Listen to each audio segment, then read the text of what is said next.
Hello, friends.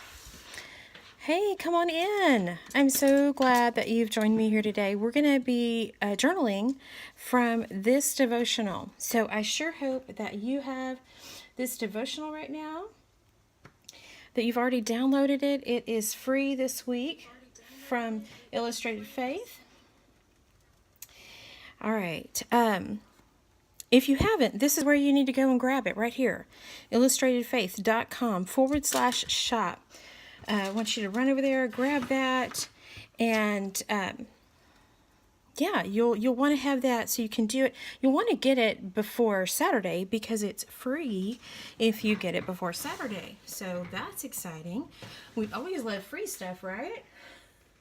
I know I do. So it is free through Saturday. After Saturday, it will be $3. So if by chance you have missed some of the others in this series, the Change Your World series, I want to encourage you just to go ahead and get those, because this is a whole series about changing our world by being bold and doing a certain thing. And this month, the thing that we're talking about is being teachable. And each devotional talks about a gal in the Bible, and I call them gal friends, greatly anointed ladies, a gal from the Bible who changed her world by her actions. And so anyway, I want to make sure that everybody knows about that. I have this hashtag, and if you're on social media, I'd love for you to use this hashtag IF_change_your_world. That way I can see what you're doing with the devotional and how the Lord is really ministering to you through it and your time in the Word. If you don't already know, I'm Tanya Hamilton, and I am MessyBible. I'm MessyBible on Instagram, Facebook.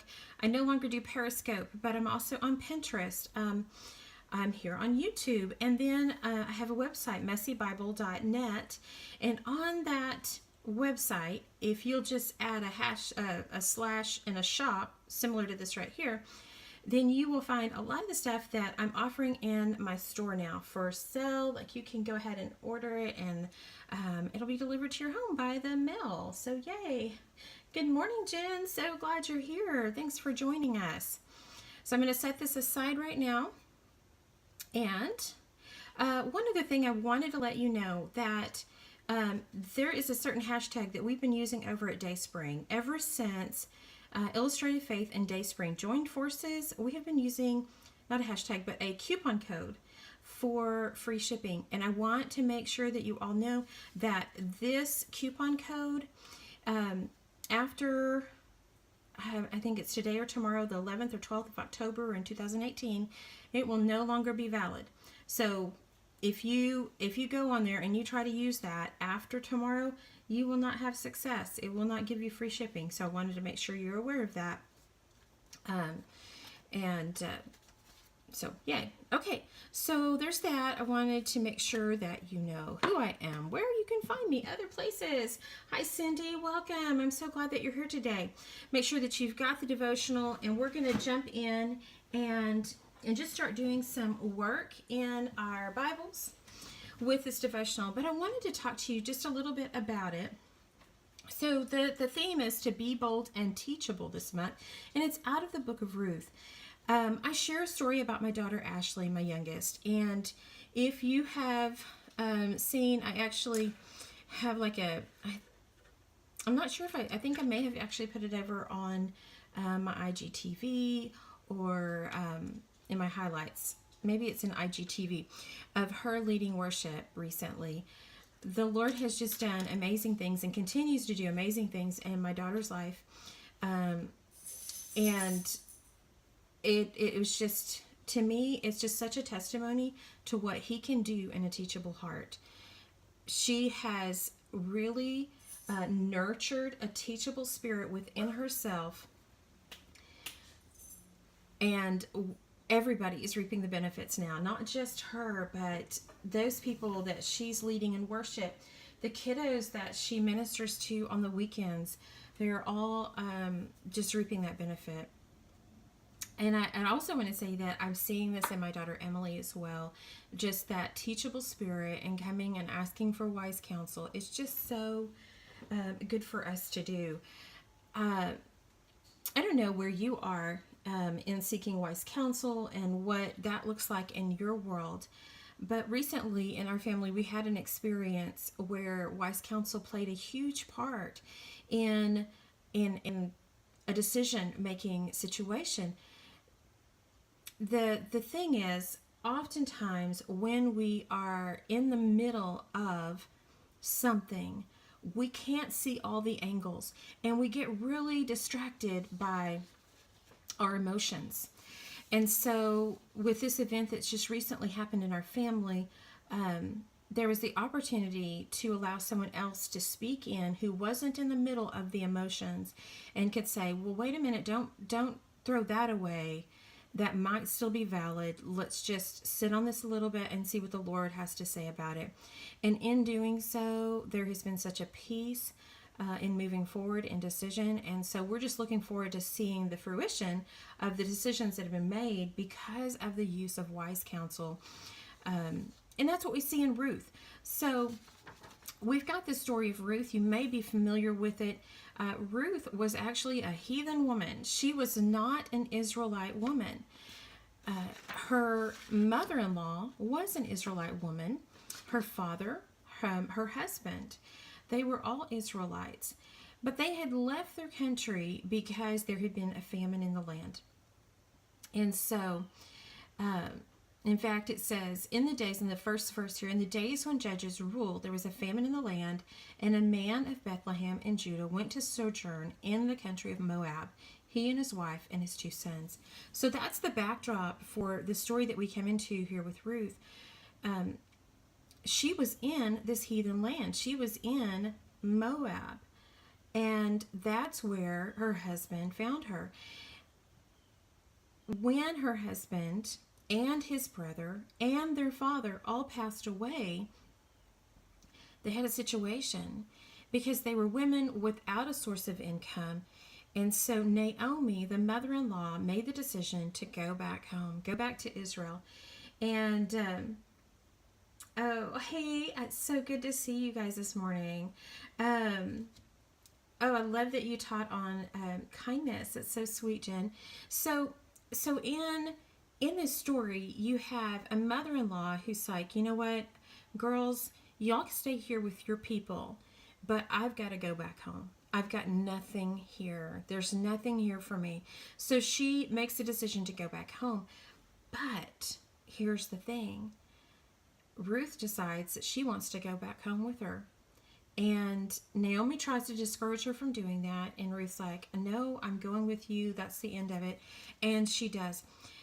So right now we're just seeing kind of some backstory. We don't have the teachable moment yet. The teachable moment actually comes when they get back to Bethlehem.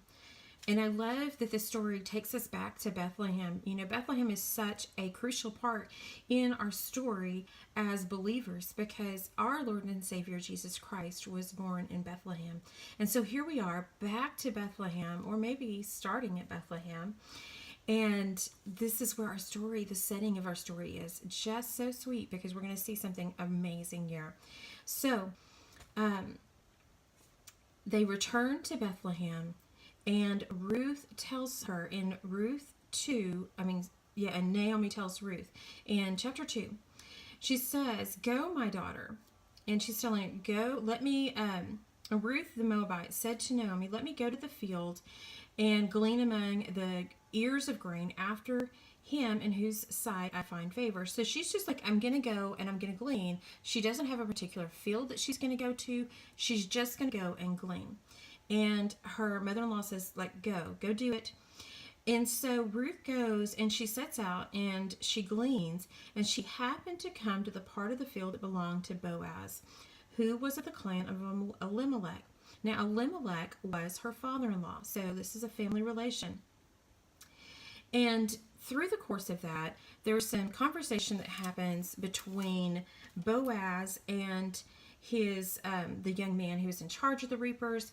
So at the end of the day, Ruth goes back. She's got like lots of stuff. In fact, it says that in verse 17, she says, she gleaned in the field until evening. Then she beat out what she had gleaned, and it was about an ephah of barley.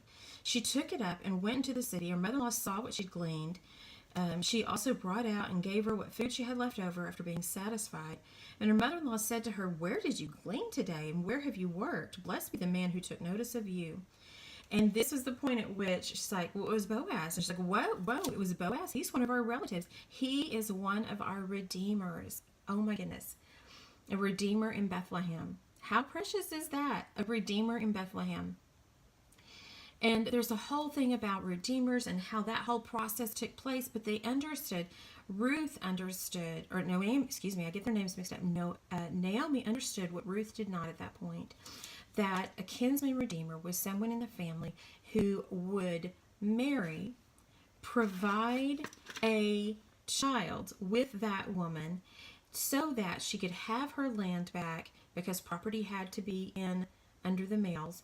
She could have property and have an income through that heir.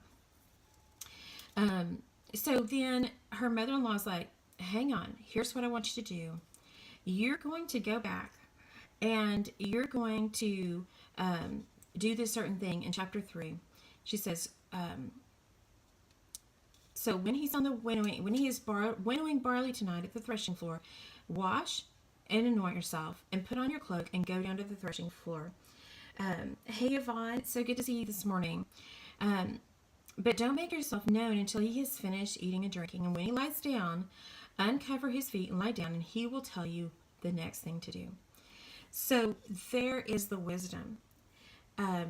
Naomi knew what needed to happen, and Ruth didn't.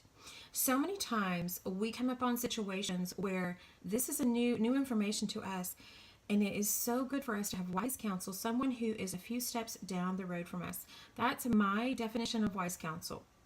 Wise counsel does not have to be someone who's older than us. Wise counsel is someone who is a few steps down the road. And in this case, Naomi was older, but she also was wise counsel. She knew what Ruth didn't know in this situation. And because she had a teachable spirit and said, okay, I'm going to do that, things changed. And I'm just going to tell you the rest of the story real quick here. It's amazing. If you haven't had a chance to just really read this book and soak it in, I encourage you to do so. The bottom line is Ruth and Boaz end up marrying. They end up having a child. And not only do they end up having a child, but I love this. This child, they named him, and this is in the chapter 4, verse 17. They named him Obed. He was the father of Jesse, the father of David. So that baby that they had, he became the grandfather of King David. And we know that David is in the lineage of Christ. Obed, that child, is in the lineage of Christ. And it's interesting because it says in this verse that a son has been born to Naomi because of the whole kinsman redeemer thing. That was kind of part of the whole thing. The baby was Naomi's. Understand, read some more on that. Read some commentary. So if you don't have an understanding of how that whole kinsman redeemer thing worked, I want you to grasp that. It's such a beautiful story because it pictures so incredibly what Jesus has also done for us as our kinsman redeemer. He came in and paid a price that we couldn't pay so that we could have something that we would never have without him. And here we are in Bethlehem with the story of a kinsman redeemer. And however many years later, I don't know the math, I don't know the years, you have another kinsman redeemer coming out of Bethlehem. Such a beautiful story. Some people are not so much of a fan of the Old Testament. They just love the New Testament. That's great. I love the New Testament too, but I love the Old Testament because we see these little glimpses of what God was doing all along. Like I'm making this motion with my hand because it's like he's weaving, he's stitching all along, all through the story from creation on forward, the redemption of Jesus. I call it a scarlet thread that is just streamed throughout the Old Testament. And then we have Jesus. So it's so beautiful. So we're talking about being teachable. We see that Ruth was very teachable. She had that teachable spirit. I hope that you will get the devotional and enjoy the little snippet I share about my sweet girl and what how the Lord has worked in her life. Over on the right hand side, we have this artwork by my friend Emily Karwoski. Love her stuff. I've been a fan of her handwriting for years, and it's just been so fun for me this year to have her handwriting paired up with our devotional. So I'm going to take some of this, but I also have some other pieces. So let me just share with you what other things I have with me today on my workspace to work with. All right. So I had this old, like a writing pad. I don't know where I got it. I've had it for years. And it's just in my craft thing, and it's writing paper. So I thought I might be able to incorporate this. So I tore out a page of that. I have some washi that I found at the Target. I call it the Dollar Spot. I think it has a different name, Bullseye's Playground, whatever they're calling it this day. But isn't that cute? It's washi tape, but it's that handwriting ledger there. I also have some that is the white with the red and blue, but I wanted to go with black this time because it mirrors what she has in her devotional art. And then this is some old washi from Bella Boulevard. It has some bright polka dotty colors. I thought that would be fun. Of course, for every devotional, which one are you talking about, sweetie? The polka dots or the I don't even know what to call that one. I'm just going to call the school one. I have this that I've been trying to use on all my devotionals, and it's just some globe washi from Hobby Lobby. So I've been trying to use that to have a cohesive feel for all the devotionals in this series. I have a tab that I made at the first of the year. I made tabs for all of my pages. They are quite large, so I've been pulling them down a little bit so that they're just not standing up so big, but it is the logo from this series. And I have a piece of clear sticker paper that all it has is Be Bold and then I'm able to put the other word with it if I so choose. Which works out well this time because in her word fetty, she's got teachable, so that's what I'm going to pull out. I didn't print this on sticker paper. I just printed it on regular printer paper. I'm just going to go with that this time. The chalk tape school one. That's a good one. Chalk tape school. Okay. Some other things that I have. I went ahead and I grabbed out my set of stamps that is... Let me put it behind some white here that you can see. If you have this old set, this is from, I want to say, the very first kit from Illustrated Faith and Dayspring. I may be wrong, but it is no longer available. But if you have it in your stash and you want to use it, this would be a fun time to do it because there's pencil and scissors, you know, kind of school items, and I thought that would be fun. If I, wanted to use it, I'd have it there. And I also grabbed the washi tape from that kit, which has the scissors and paper clips, scissors, heart, things like that on it. One of my standbys is always this white gesso from Folk Art. I get it from Michael's in the craft paint section with the other little Folk Art craft paints. Got my scissors. I grabbed a paint card. This is the one from the latest Revival Camp kit that comes in it. So I grabbed that. I have not used it yet. I've got some glue, some fast dry glue. And the ink that I'm going to be using for stamping, if I decide to stamp, is going to be this Ranger archival ink. I want to let you know this will bleed through your pages in your Bible. Okay? So know that going in. If you want something that doesn't bleed, then go for a pigment ink like the Illustrated Faith pigment ink pad, black pigment ink pad. But yes, Folk Art makes gesso, and this is white. Okay, it will cover your text. It is white, but I'll show you how I use it if you've not seen me do that before. Now this, like I said, it does bleed. I like it because it's really a bold black, and I like a bold black. So I have that. My stamp block, and somewhere there it is. I have my stamp chamois. If you are not familiar with a stamp chamois, this is really dirty, but it works so good. It's by Lawn Fawn. I have a link for it. Well, Jen, it would, but I'm not using gesso entirely because it is white. So I use gesso sparingly, the white gesso, and I'll show you how I do that. But gesso would keep the black ink from bleeding if I prep the page with clear gesso. So this is a stamp chamois. I can't even begin to tell you what this feels like. It feels rubbery. It's a really weird feeling, but it cleans your stamps so well. You just dampen it. And I have this little condiment container, and I poked some holes in the lid, and I just keep it in this. And the reason why I poke the holes, because if you don't, it will sour. And if you leave it out, it dries. So this is just enough where it doesn't sour and smell, and it usually stays moist. If it starts getting a little dry, I spray some water on it, and we're refreshed and ready to go again. Okay, so let me just show you a couple of other things these are things in my shop. If you've not visited my MessyBible online shop, I encourage you to do so. But I have these washi rings in my shop. They are flexible washi rings. I keep all of my washi on rings. I love having it right there. I've even heard from some of you guys that having them on rings has actually made it where you use them more. You can use stamp cleaner with a chamois if you want to, maybe, but for me, I just don't worry about it. That's enough to get the ink off. So the, Cindy, you love them? Yeah, I do too. I love the washi rings.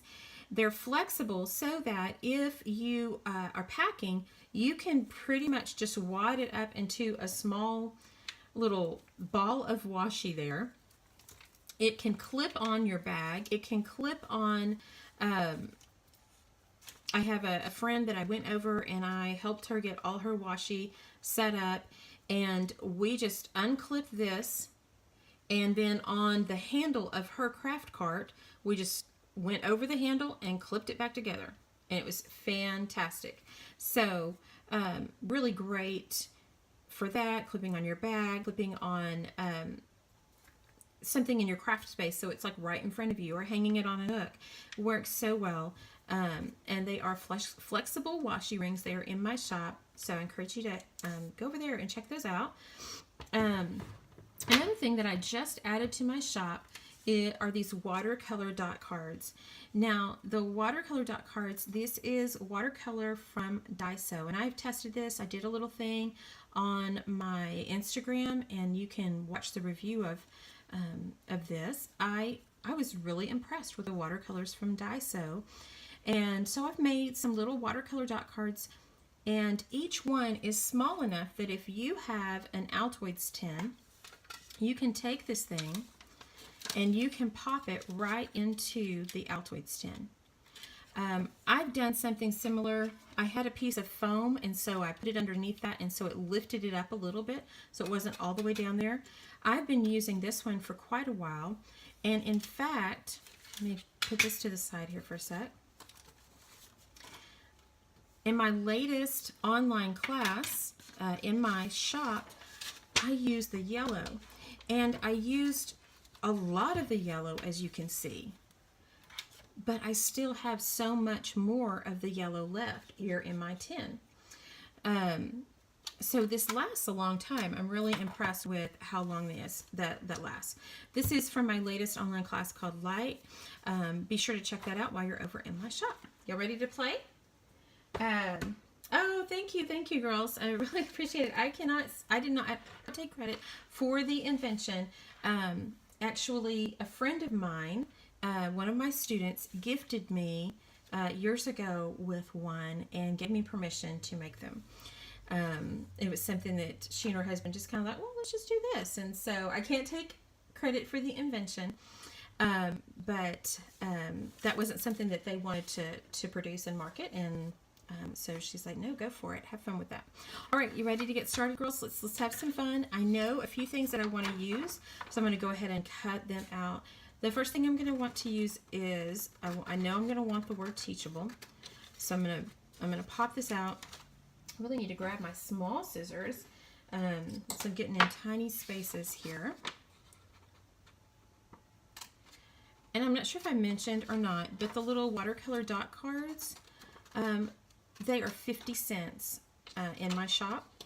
So if you're in there buying a class, one of the $5 classes, man, just add a watercolor dot card to that, and you know, it's just 50 cents. So how fun is that, just to have, go ahead and have some watercolors to do your class with. All right. I don't know what else I want to use, so I'm going to hang on just a sec before I do that. I'm going to do, my page prep doesn't look like traditional page prep. I do not generally put gesso over the whole page. Here's what I do. I take and I put a squirt of this white gesso on the paint card. So there we go. I've got my squirt of white gesso, and I'm going to take it and just scrape some across here. And it's really thin. I'm not going over the whole thing. I'm just hitting some spots. It is such a thin covering that you can see all the text behind it. I do this because I just love the end result. You know, you all have, you know, a thing that you really love to do. Some people really love to use their pencils or their watercolors a certain way. Maybe you like to just paint scrape acrylic paints. This is one of the things I like to do because in the end I love the results that I get. All right, I'm going to take this, actually going to take on here and just scrape this off the rest of the way. And just clean off my paint card right there. All right, so Jen, that would be why I do not think that it would be a great idea to just use that and stamp on top of it. It dries super quickly, so I'm able to move on to my next step, which my next step is going to be throwing on some watercolor. So I'm going to grab my watercolor dot card. I've got my container. It's a dirty container, but the water is clean. My double barrel container for my water. I believe I have a link for that for you. I've got things falling all over the place. Okay. And another item that I did put in my shop are these brushes from Daiso. 5 paint brushes, and they are round brushes. I really love them, and they do stain, but that will not come back off on your page. So I'm not going to get purple that comes off. It's just stained that way. So I'm going to take this middle one, which says it's an 8. I'm going to get some color on my page, and the great thing on this one is it's a lot of primary colors. So no color mixing today. I don't need to do that. But the colors do mix really well. I will tell you that about them. Let's go with, I want some of this pink. Let's go pink. This is actually says red, but I found it has a little pinkish tone to it. So I like that. It's not really rose. And I always take my watercolor and go up into a palette or something like that, because I find that when I don't, and I keep going straight back here, this dries. While I'm working, this starts drying, and then I get different concentrations. So I like to do that and work off of my little palette, and I'm just going to take and put some color on the page here. And I'll go on top of that gesso, and I'll go off of that gesso, and just grab this paint and move it around. Not real particular about what this is going to be, just putting some paint on.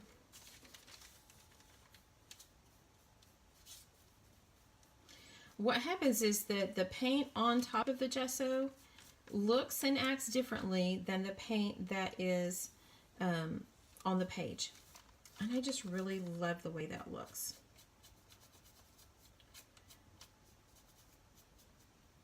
Working in odd numbers, so I need one more little spot of color on here, and then we'll call it good. We'll put it right here.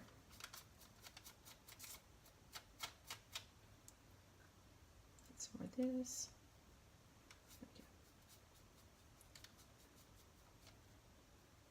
Okay.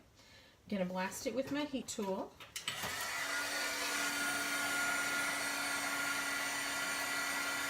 fine, babe. You're fine, baby. Mary's underneath my desk.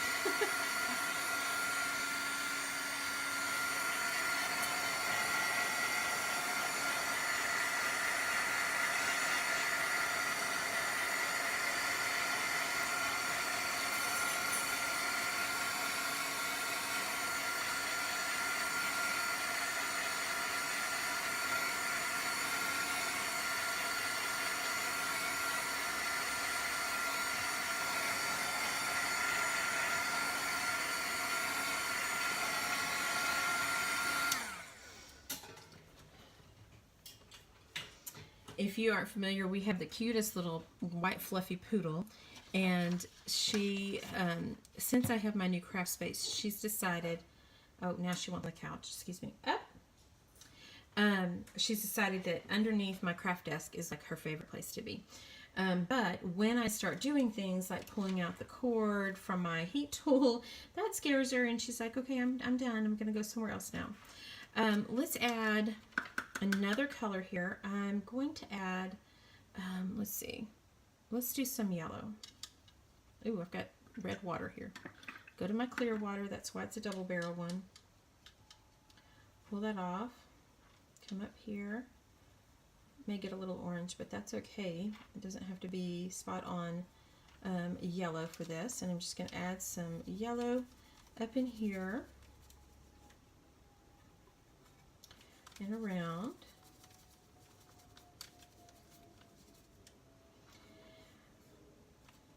So tell me, you guys, if you've been Bible journaling for a while, do you have like your favorite thing that you always kind of go to when you're Bible journaling? Maybe a favorite medium or a favorite style?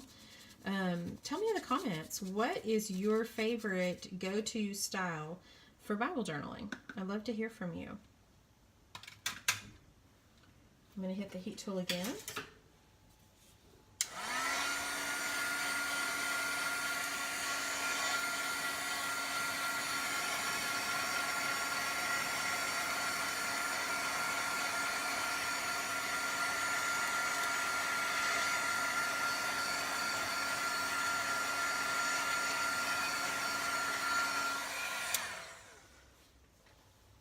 Oh, yes, yes.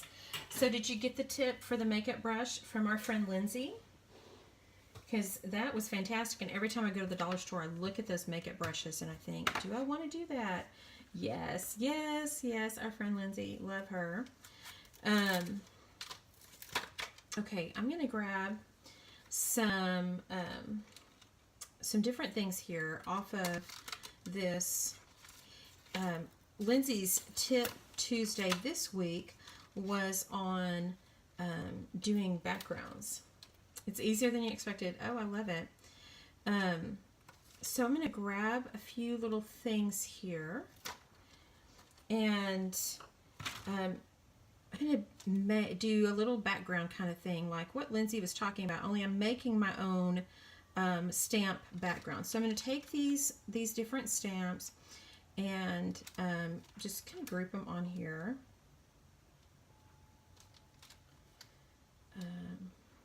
Let's see. Let's group them like this, I think.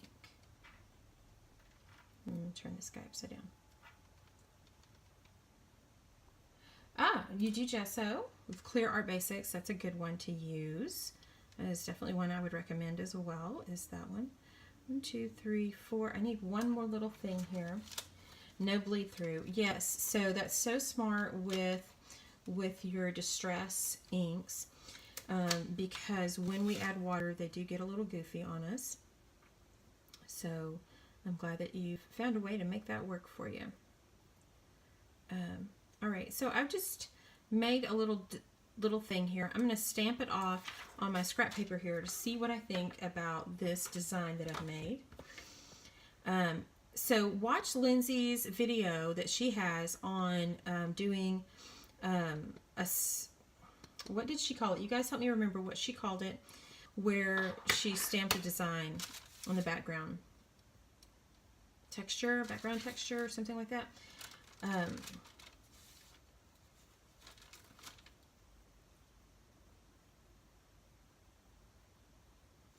I think I need to do something just a little bit different.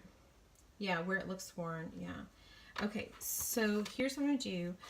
Before I touch it and get ink all over, I'm going to grab my stamp chamois, and I'm just going to wipe them clean. Easy peasy to wipe these things clean with that. Yes, so I know how to do the, second and third generations and things like that. I'm going to take this stamp and actually put it at an angle. It was too straight for me there. Too many straight lines to be kind of randomy. I'm going to do that. I'm going to do this at a little angle. I don't know if you guys can see me fussing with my stamp block here, but I've got a few little things and I'm just making a pattern. I love watching card makers with their stamps because they have such fun ideas on how to utilize stamps. So if you've never watched a card maker and you have a lot of stamps, maybe from Illustrated Faith kits or something like that, watch a card maker. You will learn so much. Oh, yay! I'm so glad you were able to catch me live too. Yay. Have a great day. Come back and get to see the rest of it when you have a chance. Much better. I like that. You see how that's kind of more random than the straight line of this pencil. So what I'm going to do is I'm going to do just a very little, I'm not even going to ink right now. I'm just going to come on and do a little bit of this very random.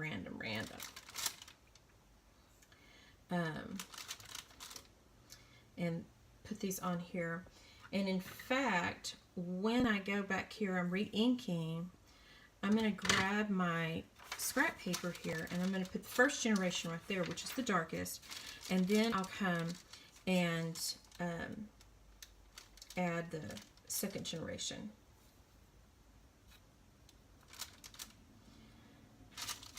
I'm going to put some up here.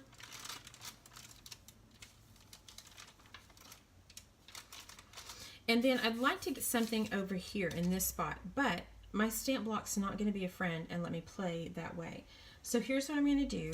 I'm going to go ahead, ink it up. I'm going to stamp off one stamp, and then I'm going to take my stamp. I'm going to put this right in here so I don't get it on the opposite page. And I'm actually just going to take my stamp with my hand and go in and do like that.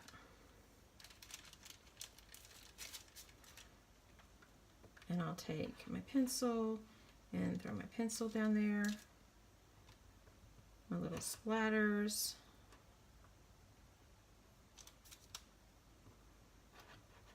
This little paper clip. My little heart. There we go. And this is also light because it's second generation, that right there it's a little difficult to read, but even right here I can still read this. Okay, so I've done a little stamping around. I have my main stuff on here. I'm going to close up my stamping.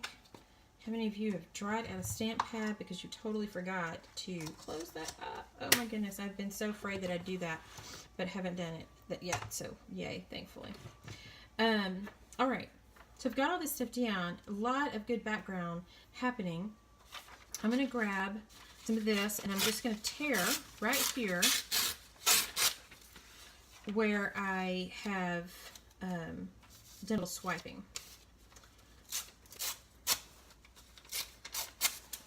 And I'm going to just do some layering here so that we can see what we need to see. I'm going to get these out. Now my trick with clear sticker paper, if you've not heard it, is to try to just loosely fussy cut but round the corners. It makes such a difference when we round the corners. I don't know why, but it just really does. Okay. Take care, Miss Yvonne. Praying for your sweet husband. Praying for you guys. All right, I'm going to take this guy and I'm going to put it on here and just like that. And then I've got ink on my fingers and it transferred to there, but you know what? It's kind of a messy, fun page anyway, right? I'm going to put some glue on here. I love these little glue containers. I got them at Dollar Tree. There was 3 in a package, and not every Dollar Tree carries them, but we have several Dollar Trees in our area, and I was able to find them. I love that they're little, so they fit in my pencil bag for Bible journaling and easy to transport. So be bold and teachable. So I'm going to have that on there, and I've got this. I'm going to layer those two together. I know that. And then I want to pull some elements off from Emily's artwork. Let's see here. What do we want to do? Soft heart, listen. I love Word Freddy, you guys. I'm loving this right here. So I'm going to just cut this guy out real carefully.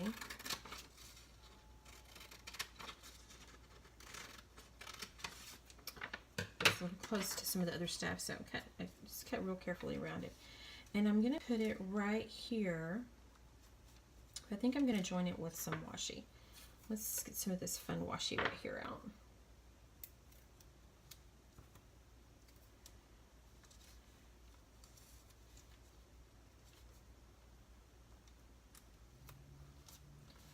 Just put that on there. I'm going to have it where I can flip up. I can put some journaling under there if I'd like, which I probably will.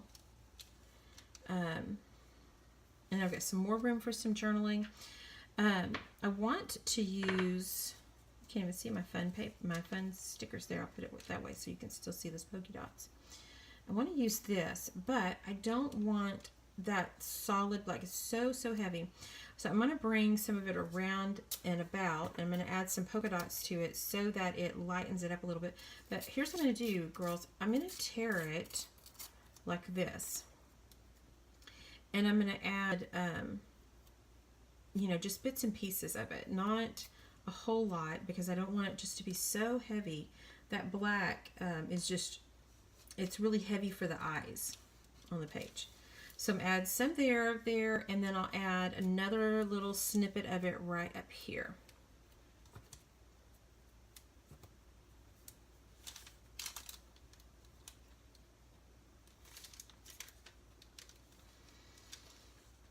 In fact, you know what I'm going to do?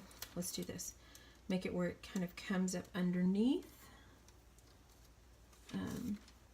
Underneath this. So, here we go. And that'll just kind of come up under there.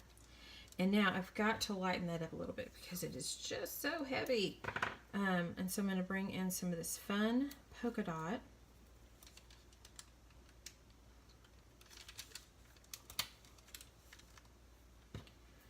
And you see, that just makes all the difference. It doesn't seem so, overwhelmingly dark. I'm going to bring that down here. But you still see it. It's, still there in the background. I need to make sure I get some of my globe washi on here.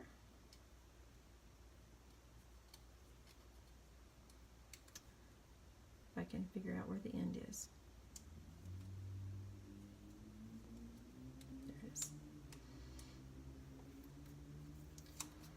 So this washi has paper backing on it, and what I usually do is I will tear the paper backing back a little further than what I'm going to tear my washi.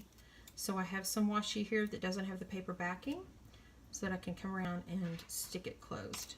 Otherwise that paper backing just goes haywire, crazy. So I'm going to layer some globe on top of all of that, and I'm going to put some up here too.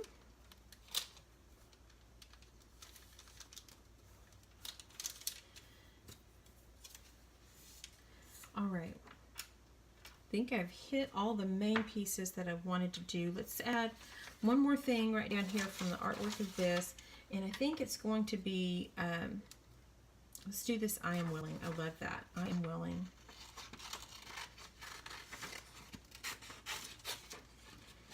So I'm just going to get it off of here, and then I'll cut it out a little bit closer.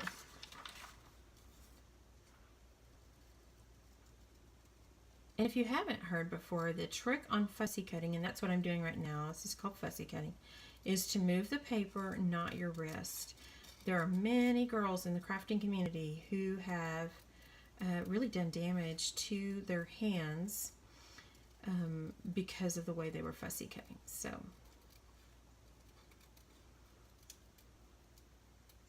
there we go. I'm going to stick him down here, but he needs a little something. I'm going to get a little scrap of paper. And so I'm just digging in my scrap paper here. Find something that I can use to go with this.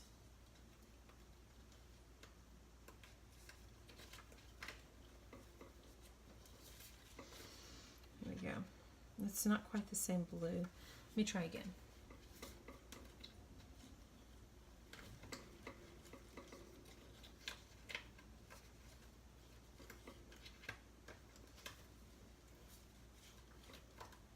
Okay. Well, I may have to, I don't know if I have a real good color that matches that. Still not quite the same blue. Lots of little scraps of paper from card making and that sort of thing, and I just hang on to them right over here in my drawer, my desk. So I'm just going to end up going with this first one that I brought out, and I'll just use a little bit. I'm going to tear you're going to have hand search. Oh, from typing. Oh, bless your heart. Yikes. I love a torn edge, so I'm going to use this. And just, I'm just going to back this down here with that. So let's put some glue on it.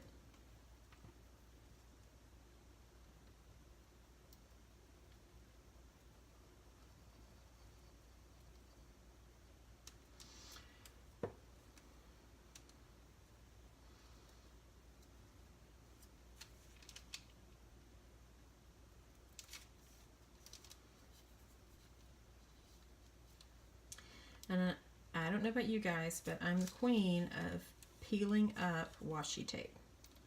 So I'm just going to peel back some washi tape here, and I'm going to stick this right here under the washi. And now it's time to put the rest of these pieces on here. I'm going to grab my little stapler. Okay.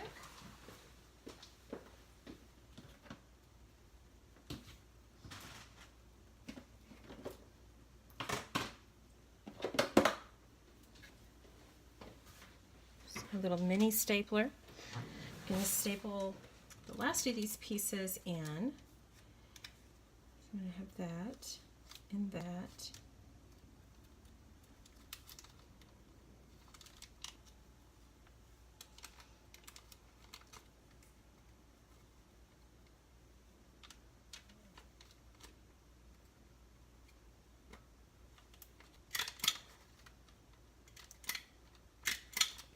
And the back, yes, you see the staples. So if I do something on the back of this page, I'll want to cover those staples up.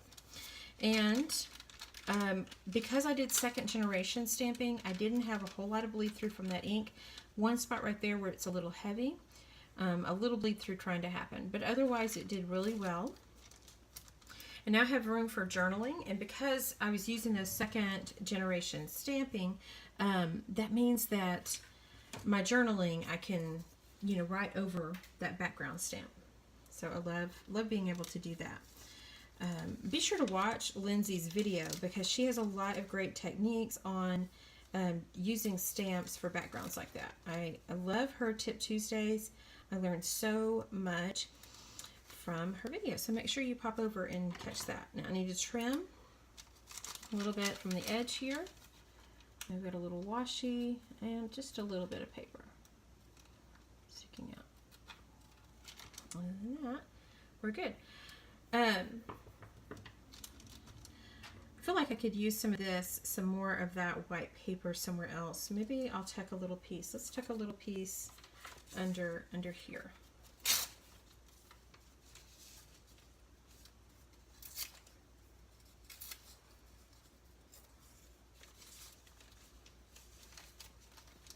Pull that washi back up again, girls, and stick that under there. And that kind of brings that down a little bit. In fact, I wonder, yeah, it's glued in there, forgot. Okay, so that'll be that. What else? I think I'm going to call it good on my page. Just a lot of hodgepodge of fun stuff happening. And I didn't end up using this washi tape after all because I used all this back here and I feel like it would be an overkill to use it again. So,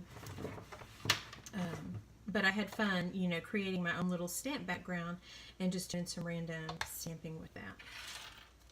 All right, girls, so that's going to be our video for today for this one. And like I said, it's just like a hodgepodge of fun stuff.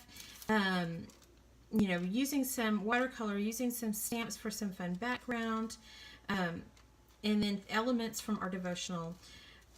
When you are engaging with the Lord in worship, that is like the best thing through your art worship, through journaling.